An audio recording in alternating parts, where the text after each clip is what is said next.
Excited. I got AJ with Hippie Fertilizing here in studio. I'm going to kick this on the FM right now. Here we go.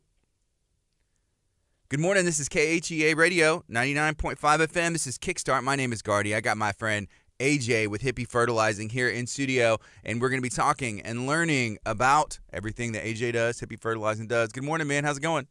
It's going pretty good. You know, rain is intense.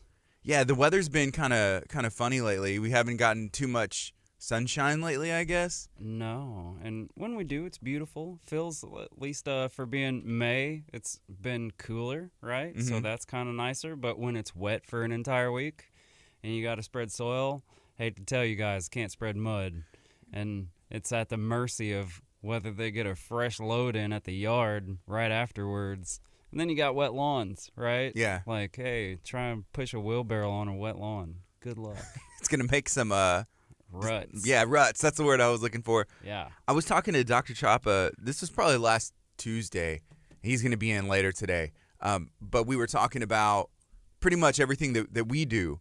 They were talking about the runoff and the stuff that you put in the yard, and it was just interesting how that stuff together. It overlaps. Yeah. And I wanted to speak up and be like, guys, I know all this. I got notes. On all of this stuff. He had a guest with him. It was a gentleman. I believe he's from Arlen. No. He was another gentleman. He was a doctor and a nutritionist as well. And so they were just having these conversations. So I was just sitting back kind of mesmerized by all the information. But it's all stuff that we had talked about. Yeah.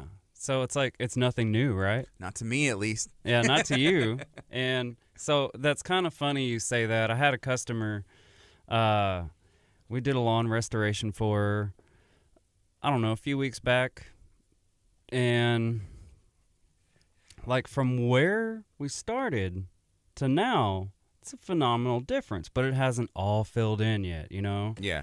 And I'm sorry, guys, I don't support True Green Lawns or Nitrophos Randy Lemon Lawns, okay? I'm not about treat it and defeat it and, what do you call it, pre-emergence and herbicides and destroying biodiversity and monocropping. Most people probably don't even know what is monocropping. Is. What is it? Monocropping is basically like when you have one plant, okay? If you have a field, let's put it into farming terms because that's where it comes from. If you just have corn and all you ever do is utilize corn, then it's going to like – the biggest worst part about that is that you are more susceptible to a very bad pest issue because – now, like it's like the pests know, hey, you got one crop and that soil's kind of depleted, so boom, you get an infestation and it wipes out almost everything. Mm-hmm. And that's what happens. Like chinch bugs are a big deal. Yeah. Right? They'll wipe out your whole friggin' lawn because they love St. Augustine grass. They don't eat your weeds. They don't mess with Bermuda, but they will mess up some St. Augustine. And so if you have a blend of like Bermuda and St. Augustine, which will happen naturally after a chinch bug infestation because other stuff is going to grow there. You know, but in the future, you'll have less problems if you have biodiversity, right? Mm-hmm. And you're not supporting monocropping. So what can we do? Like, what other things could we put in there? So it's not necessarily about trying to put stuff in there as much as it about allowing what comes there to be. Okay. All right? Because we've taken this huge marshland, right, and what also used to be rice fields and cow fields and fields and low-lying areas, right, that are known to be flooded, okay, throughout history. Throughout our 100 years of Houston area, we've had floods, you know, all the time. It's really nothing new.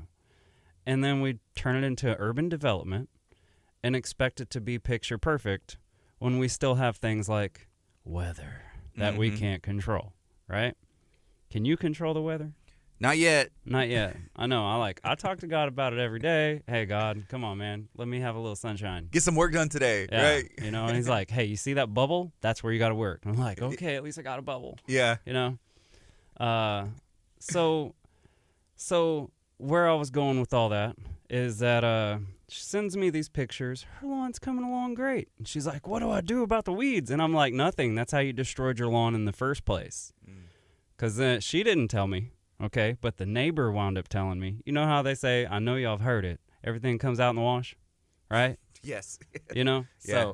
I'm talking to the neighbor because I talk to everybody a little bit, and he's like, oh yeah, last year she put down like 3 bags of weed and feed and didn't water it in. I'm like, there it goes, because she said she didn't do nothing. She didn't know how it happened.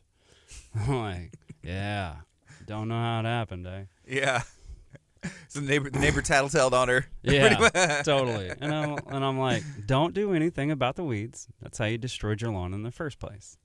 So don't cause a $500-$600 problem with a $30 bag. Yeah. It's kind of not worth it. So how's her yard coming along? Is it still? You said that Dude, it's coming along, but it's greened up drastically. It's been filling in. I mean, there was big old bare holes. The grass was still brown, like it looked like it was attacked by a bag of freaking, bad stuff. Mm-hmm. And I mean, it's a drastic difference. Huge. So there's improvement, but we get impatient, and sometimes we don't realize, like, this lawn stuff is a process. Yeah. Jordan Porty said he has a problem with grass. He has a grass problem. I asked him, what is his problem? He said it's growing too fast. And you know what he's been doing? What? He's been spraying it with quarts of Hippie juice. Yeah. That's right. But right now the grass is starting to grow, and it's starting to come, where it needs to be taken care of more. So every year it seems to change a little bit, all right? We are in the first day of June, correct? June 1. So March, April, May has been very cool. So some things have been growing great, looking beautiful. Like, why doesn't my lawn look like this? Right? Because you look at your neighbors, it's amazing. Other lawns were slow to the go because our soil temperatures didn't rise as fast as they say they normally would. And soil temperatures have so much to do with how fast your grass is growing. The warmer the soil, the faster it's going to grow. So, yes, we're definitely moving on into that time. But here's the tricky part, okay? It's like our Texas weather has turned from, like, on to off to on, right? And what I mean is it's about to turn on with heat. Yeah. We went from, like, we're having, like, these 55-degree nights and kind of low 80 days. This is wonderful. This is beautiful to work outside. Once it starts getting above the 90s and the real feels around 100, guess what? Soil basically shuts off. So if you're not keeping your grass real long and watering it profusely and all that, like, you can be in trouble. Not to say there ain't lawns that can't live and don't deal with it, but the truth of it is, and I've had to figure this out over the years, is that when everything heats up, the water has to be turned on for sure, or let it grow really long so it basically protects itself. Yeah. And we've talked about this, and I think it must have been at least a couple years ago or a year ago at least, where you drive by I-45, there's these fields that the city or the county will take care of, and they're overgrown, and I'm thinking, like, man, nobody puts anything on this grass. It's probably never been touched in its life, but it still continues to grow. It's full, and there's probably people in neighborhoods that would kill to have grass that green and full, but like you described, it probably is overgrown just a little bit, or they mow it, and it just, like, grows so it protects itself. Yeah, big time. And then because it is overgrown, and when they mow it, like, they're mowing it really hardcore and mulching it real good, so they're putting loads of nutrients back down on it, and they're not putting the fake herbicides and fungicides on it. So when it looks all beautiful for a minute, you're not walking through picking out, like, what's this grass? This ain't St. Augustine. That ain't St. Augustine. This weed. Yeah, like, it looks beautiful, and it's a whole field of weeds. Yeah, gotta kill the weeds. Oh, man. But it looks great. Yeah. And a lot of lawns, it's like a car, right? I think they're like cars in a sense of they can look really good, but your car better than I do. Okay? So you're going to know where the dings are at. You're going to know where the scratches are at. You're going to know that time that you, like, scuffed it up on the curb. And I'm going to look at it from a distance and be like, yo, Gardy, that's a pretty sweet car. I like that, man. Yeah, and most of the time people just driving by or walking by your house. They're not gonna look at every little thing, right? Because I hear it all the time. You know, people are like, I got the worst lawn on the block. And I'm like, you want to take a walk? Because I know grass. I Yeah. can point out the worst ones. Or I can point out the reasons why yours is not, like, terrible. Because everyone's got a little patch here, a little weed there, or a bare spot, or whatever. But is it really worth it to, like, spray all this stuff to put ourselves at risk for health issues Right. and our dogs and our kids and our neighbors? Okay, because if you can smell it, you've been like exposed to it. So what should people be doing right now with the heat's about to turn on? How can we prepare for that? So definitely, if you haven't been, start mowing your grass higher. All right, St. Augustine, I've said it before, I'll say it again, grows best at about 4 inches. 4 inches is awesome for St. Augustine. If you got Bermuda, you can get away with cutting it at 3. But the longer you mow it, then it reduces your irrigation needs. And the watering thing is really hard because we've been having so much rain, right? So if we don't have rain, 2 to 3 times a week at about 10 to 12 minutes if you have a regular irrigation system. If you have those rotating heads, though, you want to almost like triple your time on a rotating head. And if you're using a regular kind of sprinkler that you hook up to the hose, about 45 minutes per section, okay? When it's not raining profusely, all right? And so there is no perfect schedule because we have to go around the rain. Yeah, you know, back in the day, those rotating heads, that was like my summer water park. As a kid. Yeah. You know? And I always thought, like, you know, my dad, he turned on the water hose. He's probably just kind of watering the grass. But for me, I put on my swim trunks and go run out there. So other things you can do, okay, to help prepare for the summer heat is, for those of you do-it-yourself kind of people out on the lawn, look for liquid seaweed products. Liquid seaweed products help with heat tolerance, even cold tolerance. It's really good stuff. Of course, my favorite product for lawns all year long, and it works excellent in our summer heat, is Humates Plus. Mm-hmm. Okay, Microlife, I hope you hear this, all right? Because, you know. Call your boy. I'm not a paid advertiser, all right? People do buy it from me, and you can buy it from me, and I'll deliver or put it down for you. But, like, Humates Plus has just, like, won the test of time through droughts, freezes, bad weather, Harvey, like you name it. I've seen Humates Plus do things to lawns that you ain't gonna do with the Randy Lemon schedule. Mm-hmm. Sorry, guys. I just like calling them out today. I just have to because I've heard it so much now, so much all the time.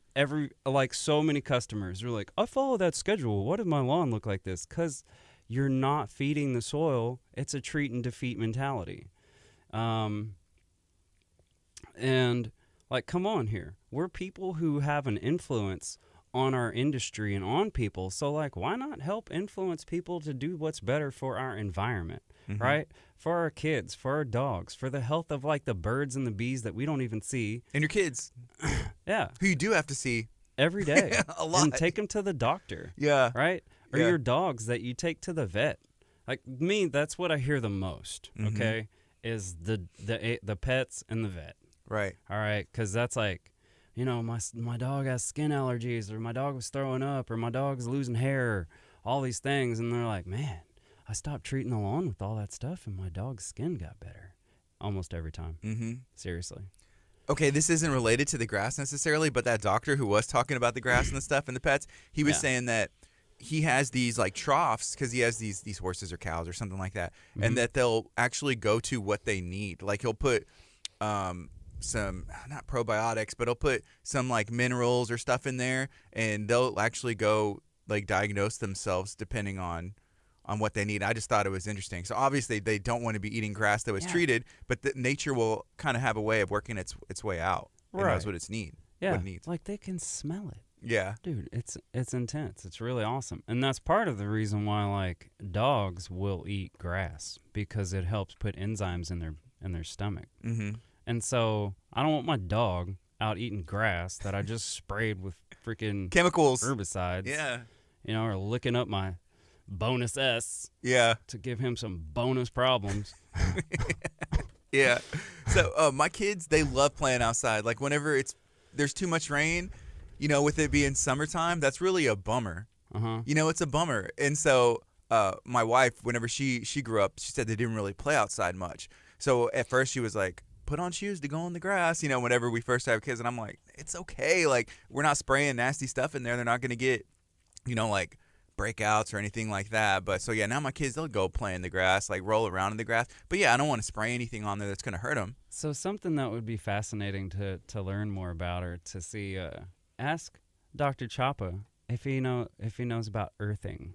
I'm almost certain he does. If he comes in here, I'm going to stand up and have him walk in and sit down for a couple minutes, because he should be getting here within the next 5 minutes or so, and then we can ask him ourselves if you have time. Yeah. That'd be fun. Yeah. Because earthing, I've read a little bit about it. It's basically walking around barefoot, right? Okay. On the ground, bare soles to the grass and the soil. Oh, I guarantee you that sounds like it's up his alley. Right. And so what it's supposed to do, because you know how we ground our houses, right, and electrical stuff? Well, supposedly it helps balance out a lot of electrical things that happen in the body. And so when someone is like earthing or grounding, it's they say you if you put them on I want to say a heat imaging thing. I'm not really sure what it's called. Like a thermal imager. Okay, yeah, I know what you're talking about. Mm-hmm. Okay, that you can see their blood flow change if they're barefoot on the ground and improve. Not like on the carpet, but on the earth. On the earth, yeah.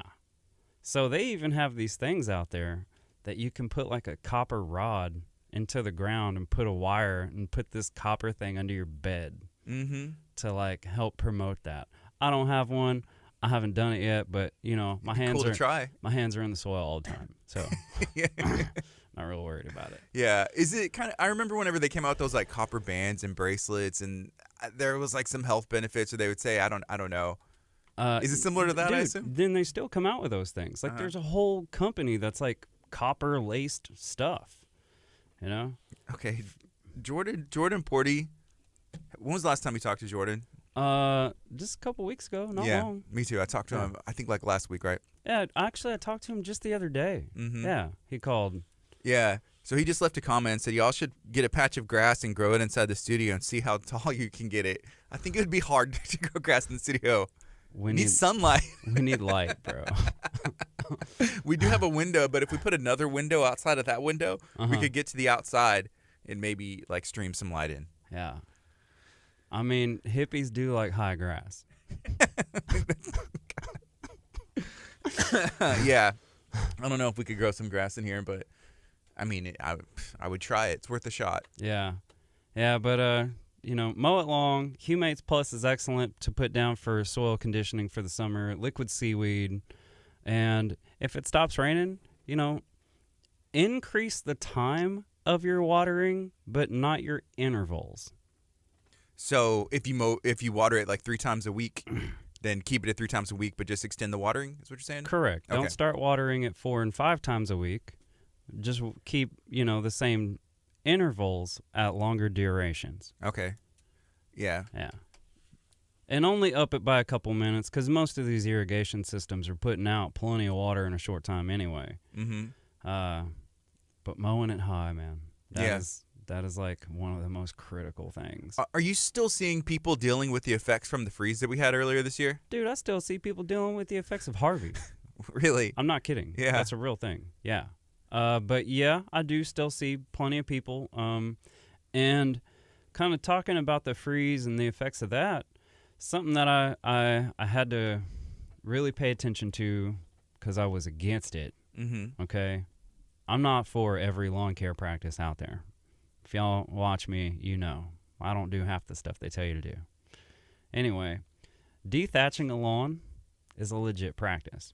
What is that? Like taking out the underlying dead stuff in a lawn. It helped out lawns big time this year. Do you always need to do it? No. But I will say, if the timing is right, that one slightly shorter cut and then dethatch that stuff and then feed it like a boss. And when I say feed it, I mean support soil biology, okay? If it doesn't say a bunch of words like meal in your in your fertilizer, cottonseed meal, alfalfa meal, this meal, that meal, then it probably ain't a good meal for your soil. Okay. Okay? You need the meal. Right. Or you need food. If there isn't a couple products in there that look like something you might put on a food product, like molasses, then don't do it. Okay. You know? I mean, I never thought about it like that before, but it's true. Yeah. Yeah. Because in a lot of products I like there's meal products in them. Mm-hmm. You know, my yard, it's back from the freeze. The only thing that it did was it killed a couple of the, I guess those are like some kind of ferns. Mm-hmm. But it just, and we had talked about this. What do you do? We said, chop them off, and they grew back. They did, huh? So, yeah, they did. And they look like it never even happened, unless you get right up on it, because as I cut them off, it left like a little bitty dead thing. But yeah, it just grew. It's green, and it looks beautiful now. Yeah. So, fortunately, a lot of things did come back. Even a lot of palm trees. You know, everyone got real quick to cut them down. A lot needed to be cut down for sure, no doubt. But surprisingly, some that we thought would never come back did come back. Yeah. And are, you know, starting to thrive. So nature's resilient, especially if we support it. Mm-hmm.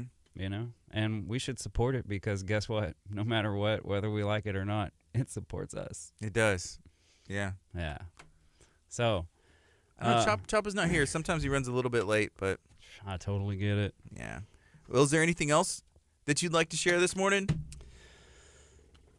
So, not really. Just, you guys, seriously, let's all make an impact together, right?